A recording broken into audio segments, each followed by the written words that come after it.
Hello, thank you very much for tuning into today's video. I'm Mikey Stevenson. I am the host of the Rope Access and Climbing podcast, as well as the YouTube channel. So that's obviously where you're watching this. So thank you very much for tuning in. Now, diving into today's subject, today we are talking about a couple knots that we need to know how to tie and the functionality behind them, all right?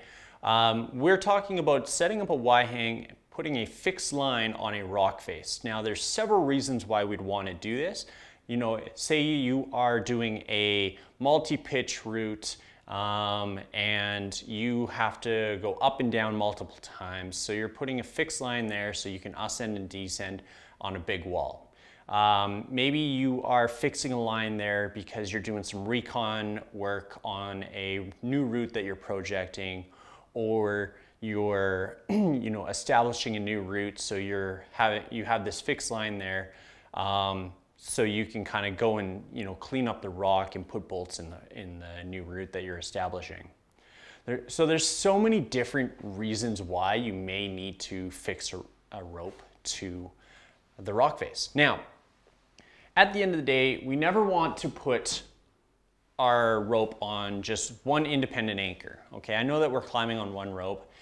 This is a very common practice in this industry, but at the end of the day, whenever possible, if there's two bolts, you just want to create that redundancy between those two bolts. So today I'm going to be talking to you about 3 separate knots, okay? So this first knot here is called the bunny ears knot. Now, to kind of show you what that first looks like, this is what the bunny ears knot looks like. All right, so it is the figure 8 on a bite, or a double figure 8 on a bite, but that's what it looks like. And why is this useful? The reason being, in this case, it's fast, it's easy to use, it's one knot, and by pulling on one of the strands, I can adjust independently each loop, all right? Another knot that we like to tie in our industry here is just the figure 8 on a bite, which most people are pretty familiar with already. So that's the standard figure 8 on a bite. And then on top of that, we have the Alpine Butterfly,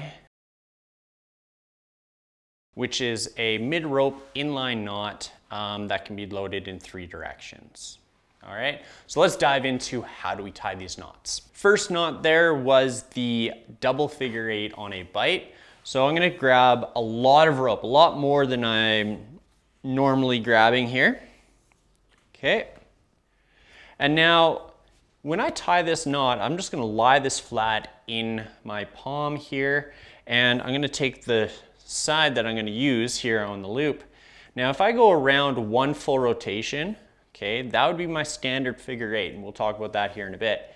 But what I need to do is I need to take a bite of rope through, okay, just like that. Now at that point, I can take this rope, okay, fold it over top, and then lie that right down on top there. At that point, I'm gonna take these 2 strands and pull them tight.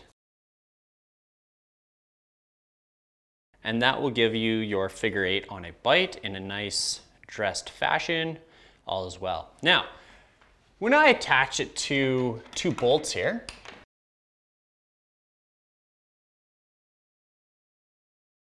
as you can see right now, these are not lining up. So one loop is taking more weight than the other loop. And that's, it's fine, but it's not generally normal practice. So how can we make this better? So what do I need to do? I need to loosen this knot off. I'm gonna grab these 2 strands here. So as I can see, I'm pulling the one that's longer here, pulling that into here. I'm just gonna feed that into both sides now and just even that out a little bit. Okay, now at that point, okay, now I have tension on both of these carabiners and both of these bolts. It gives me that fixed line that I can ascend and descend multiple times over, and you have that redundancy built into the knot. And trying to equalize the pressure being applied to each of the independent bolts. All right, so that's one option. The next option here, all right, so our next option here is just the figure 8 on a bite. So as everyone probably is aware, you got just this here. We're gonna grab a little bit of rope, do one full rotation, pull our tail. There we go. Make sure that we have at least a good fist of tail. Okay. So I'm gonna clip this onto my highest bolt, whatever that may be. So in some cases, if you're on an alpine route or something, you're gonna have your bolts staggered, okay? That could be to that direction. Generally in modern theory, that means that the route is going in that orientation, okay? It's gonna be going that direction. And then other ways, obviously it's going that way, meaning that the route is going that direction, okay?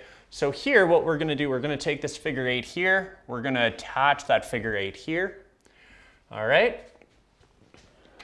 Now, my bolts are vertical, which you probably will never encounter, all right? So now, there was another knot that I talked about there about being an inline 3-directional knot, and that's called the Alpine Butterfly, all right? All right, so how we tie this Alpine Butterfly, okay, I'm gonna grab tension from above. I'm gonna make one big loop, all right? So that's just gonna lie there on top of my palm, all right? I'm gonna take the same strand here, make a little loop behind, all right? So there we go, we have 3 loops. I'm gonna go fingertips to palm and push that through.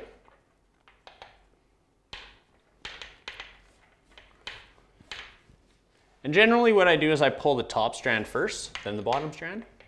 Now, I have this knot that essentially is in line here, giving me this loop to attach. So what I'm gonna do is just attach that to that carabiner.